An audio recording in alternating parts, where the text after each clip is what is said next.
How's it going, YouTube? Coming today with another video, and today, guys, the video is going to be how to deck build. Now, this concept of deck building is the hardest thing in all of Yu-Gi-Oh! This is the #1 question that I get on Metafy, and that's really how to read out a format and choose the correct options for your deck list.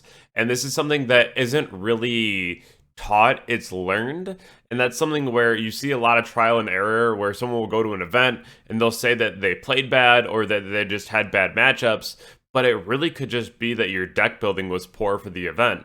And this happens. A lot of times it's kind of hard to read a format and just see exactly what the correct option is, especially if you have to make concessions because there's too many decks in the format. Now, right now, it's kind of broad, but it's also pretty narrow as far as what you should prepare for. So we're going to go through a concept that I like to call reverse engineering. And this is something that really helps me deck build now, especially in a deck like Chimera where there's so much non-engine. So the #1 thing that I like to do before an event is have a game plan. What are the things that I really want to see in my deck list? And that is going to be a lot of hand traps. I think that hand traps are really important right now. I think that they're very good and can catch people off guard very quickly. So I really want a lot of hand traps. I already know what the set number of engine cards I need to run, but at the same time, I also know that I want to run a lot of non-engine. So I start with my non-engine to really be able to see what I want to play. And then I kind of look at the number of cards that I'm playing at the end and then trim from there. So the whole thing with fusion lists is that usually you'll see between 41 and 45 cards. You really want to try to get it down to 40 as much as possible, unless you're playing things like Patchwork, because then you really don't want to see too many of those cards in your hand at one time. And that's totally understandable, but I was able to get my regional list down to 40 and it performed very well. So let's go through my deck list and talk about why I chose what I chose so you have a better understanding as to how I deck build. So to start things off here, it's going to be with the hand traps. And so we're going to start off with the Ash, and then accompanied by Ash will be Imperm. Now, Ash Imperm are going to be the most solid hand traps that we have throughout the entire game of Yu-Gi-Oh! Now, there's certain formats where Ash and Imperm can fall off, and we've seen it before, but for the most part, the most consistently good hand traps are Ash Imperm. So these are the hand traps that I really wanted to run. I did want to run 10 hand traps. So the last 4 spots here, I want to run 2 and 2 of 2 very impactful hand traps right now. I was playing Veiler, but then I got into Beard way too much, and then I figured that playing the Sanctifier wasn't going to be worth it. So we'll talk about what I changed this out for in the extra deck, but my last spots for my hand traps were, in fact, Droll, and then we also had DD Crow. Now, the reason for Droll is because I think that you really have to respect Pearly in a format like this, because if you can't out a tower, you have to be able to prevent the tower from happening. And that's something where Droll really does a good job of this. And then it also does a very good job into Flu, into Manadium. There's so many different matchups that I think that you really still have to run Droll. Where people tell you not to run Droll is where you really should run Droll, because then it's even better.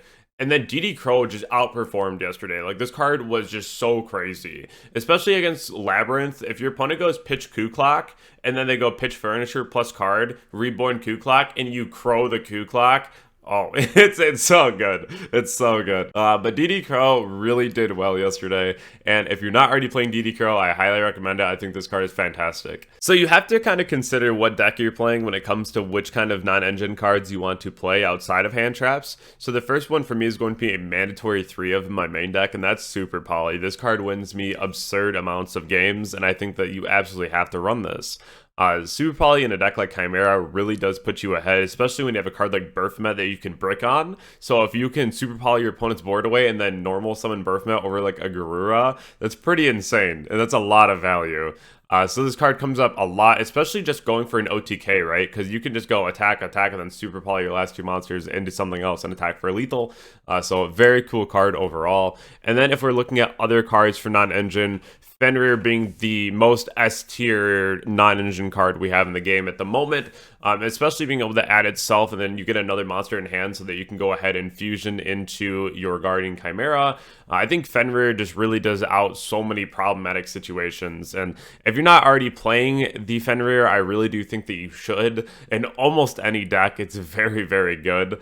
Talking a bit more about preventing situations like Ash on your cards or any other scenario similar. We have Cross Out and we have Called by the Grave. These are cards that you really want to run just to make sure that your main engine won't get stopped, especially if there's cards like B-Shifter, you at least have the one I've called by, but there's only one Gamma now, so that's really unfortunate. I really hate D-Shifter. I can rant about that for hours. But called by Crossout, really solid, especially if you're playing other cards that are going to be useful with Crossout. So, like, let's say you play Talent, Prosperity. These are cards that you can also cross out. I crossed out at a Fallen. I crossed out at a Fenrir. Then I've also, against Branded, in the draw phase, when my opponent had cards set, I just openly called Super Poly off Crossout so that my board couldn't get Super Polyed. So that was really clean too. So Crossout can be very helpful in a lot of these scenarios.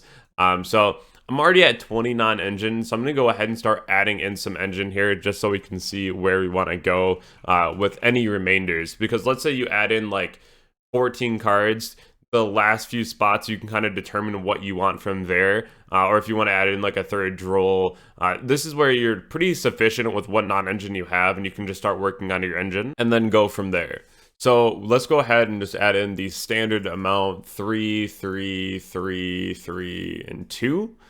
This is ironically 14 cards, so very solid engine here. Not a ton to commit to the deck, but still very, very good.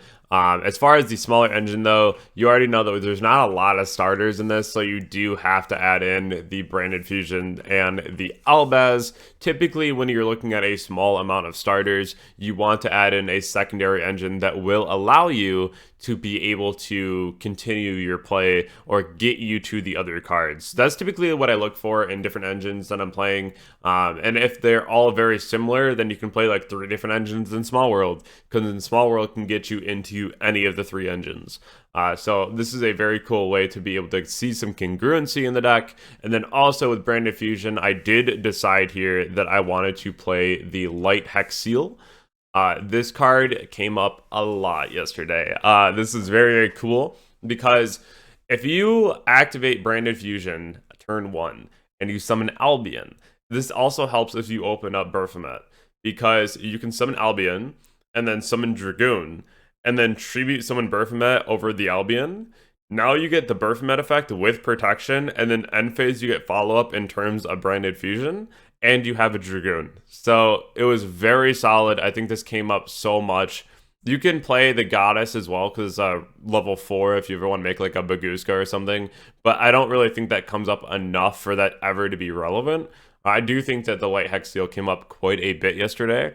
And so just for this is a 40 card list, and none of my hands were just so awful that I couldn't play. So I really did like this list a lot, very consistent, and I'm very excited to get Dark Ruler into the extra deck, because that card is going to be absolutely absurd after AGOV. But we'll talk about that more once we get the card. Talking more so about the extra deck we'll go to next. Looking at our options here, the extra deck is already pretty standard, but talking about it from like a bird's eye view, if we didn't know what was going to be in the extra deck, you could play 2 of the Fusion, 2 of the Guardian, and then 1 of the Illusion Beast. Reason being is because this card you want 1 to break a board and then 1 for any follow-up situation. Typically 2 of these, you don't ever need the third. Going into a third would just be like a point where you should already be winning, and you won't need it anyway.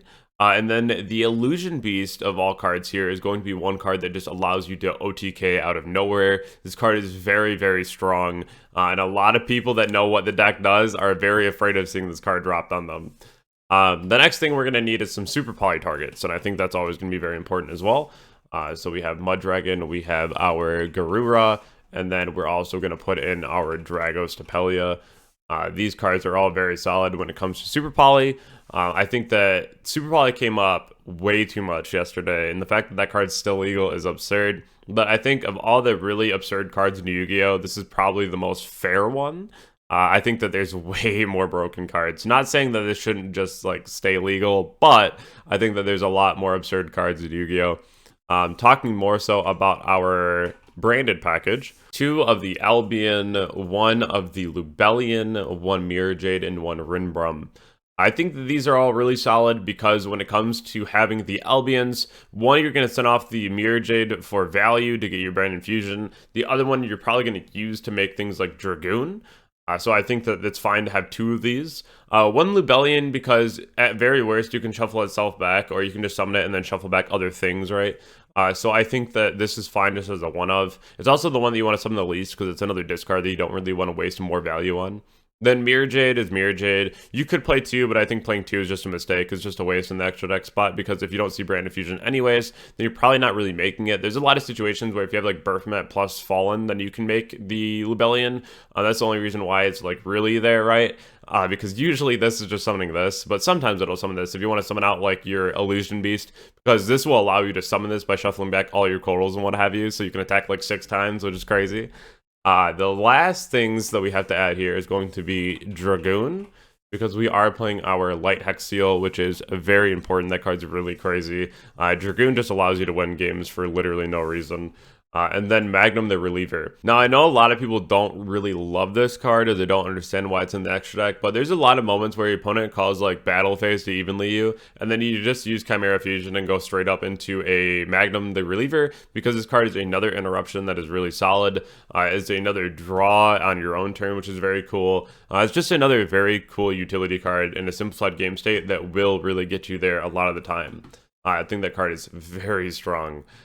So looking more toward the sideboard now, looking at what we have in the meta, you know, Labyrinth, Flu, Unchained, Pearly, Tier Limit, there's a lot, but at the same time we have to be objective. And I think the first thing here is going to be Xyz's Encore. This is a card I feel very comfortable with. I think it's very solid. Even though Kashtira isn't really in the format anymore, this is something where, again, if your opponent is going to be drawing 4 to 6 cards on you, especially in a deck like this, where Ash on Sword Knight means you lose, you have to play this, because getting rid of the potential Noir and draws is way more valuable than watching your opponent draw 6 cards because they probably just drew an Ash. And that's something that I just never want to see happen.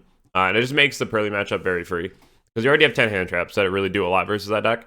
So now you have Xyz Encore that you can decide in, and then the rest of your hand is just playable, right? Because you're going to get a lot of cards back. And so trading this one card, you have to understand that like they're going to get a lot of value back off of this. So you have to be able to crack their board, Guardian Chimera, draw more, and then get to like Droll, right? To really be able to prevent them from continuing their turn. So the rest of your side, though, has to be more catered to the other matchups. And one card that I thought was really solid was Lancia. Now, Lancia is a card that you can run right now, because if you're playing against Fluanderies, if you drop this in the draw phase, it has the potential to FTK Flu. They can't use Map, they can't use Pot, they can't use the Bird's effect to come back to their hand because they'll be in the grave. There's a lot of things that they just can't do. You can also use this against Rescue Ace. If they don't have Emergency, then they can't use Turbulence or Preventer. You could use this against any Runic matchup. This card's very solid, and I was using Sanctifier to keep recycling this card, which was very cool. I always joked about playing Fusion Recycling Plant, because you can send this and add it back to your hand every turn, which is very cool too.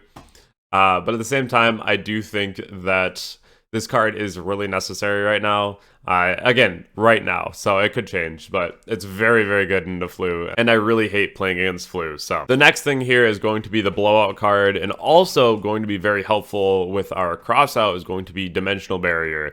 Now, this card is very, very strong, and it's something that you just want to have, right? So D-Barrier alone is such a scary card, but when you have Crossout and D-Barrier, it can feel very cool, because at that point, you're not just going to auto-lose to such a broken card. But you also want to have this because it covers the most matchups, right? You can hit so many different decks with this card, and it's so good.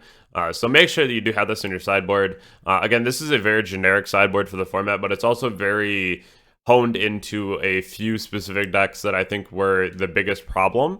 And then my main deck already has cards that deal with the other matchups, right? Super Poly, Droll, Crow, Ash, these are cards that just have generic coverage, so you don't have to really cover everything because you already are. The last set of cards here is going to be my Lightning Storms and then my Duster. So I think that playing the Blowout cards right now is so much better. And this is because if you play against a deck like Labyrinth, right? And this is always the whole conversation about this, is you want to play the Blowout card instead of the Cosmic, because if they have 5 set, you go to play, they activate Skill Drain, you chain Cosmic, they chain Judgment. The same thing was going to happen on your Lightning Storm or Duster, and it's the bigger Blowout. Or the other situation where they chain Skill Drain, you chain Cosmic, and they chain Skill Drain. That's real unfortunate. Now, anti-spell isn't really common right now. It's not super popular. So I think that just playing the blowout card is 100% better because there's a lot of times where having this card in your hand against multiple back row is just going to immediately win you the game. Especially against decks like Pearly where you can just go ahead and activate this and then you can just clear the monster afterward. And it just puts you in such an auto-win scenario because your opponent gets no value back to their hand. I like these cards a lot. They get sided in almost every game. Now, with your sideboard, if your deck has any really cool things that it can do with search, sometimes you really want to make sure that you cater your side to that. And one of the cards that came up for me a lot yesterday was Wangu. This is a card that you can search with Baphomet. You can immediately fuse this out of your hand and then use your Phantom Beast to revive this on your opponent's turn. There was a situation against Plunder where I just normal summoned this and my opponent passed. My hand wasn't really that good, and I ended up playing out of it afterward, but it was really funny how that all played out, and this card is so fantastic against multiple matchups. So again, if your deck can have a really cool blowout card that it can play, you might want to consider having it in your sideboard at least. Now, the last two slots here, I had to pick a deck that I felt like I didn't have enough coverage for. Outside of Ash Blossom, I just was really kind of concerned if I played against Labyrinth a lot. So I definitely made sure that the last two cards in my side deck were Bell. Card didn't really come up at all as I didn't really play against a ton of Lab. And when I did, I didn't see Bell. So not really that crazy, but that's also not a reason to say that the card shouldn't have been there. So I think that it was still a very smart decision all in all. But this is really how I go about building a deck right now is I'm going to start with non-engine, and once I'm pretty happy with the amount of non-engine and the kind of non-engine that I have, I'm just going to go ahead and add in my actual engine and then trim or add from there. And it really just helped me keep my decks at 40 and then also have a better understanding of why everything's there. Because if you don't know why you're playing certain cards, then why are you playing those cards? If you just saw it in a deck profile and you throw it in your deck and you have no idea why it's there or what you're doing with it, you probably shouldn't be playing it. So definitely make sure that you have reasoning behind everything that you do. Do exactly what I did in this video and just kind of talk to yourself about why you're playing the cards that you are. Because again, if you don't know why they're there, then why are you playing them? There's no reason for that. And I want to make sure that everyone understands that whenever you're going to an event, if you understand the top 5 matchups that you're playing against, and then you practice siding in and out of your sideboard, then you know what cards are going to be really helpful and which cards just come up once or twice, and then you can make adjustments from there. So I think that this is a really cool way to build decks, and I really do hope that you learned something today from that. And if you did, definitely let me know down in the comments below. Also, subscribe to the channel because we're on our way to 20,000 subscribers in that massive giveaway. So I'm very excited for that, and I hope everyone has a wonderful night, and I'll catch you in the next video. Thank you.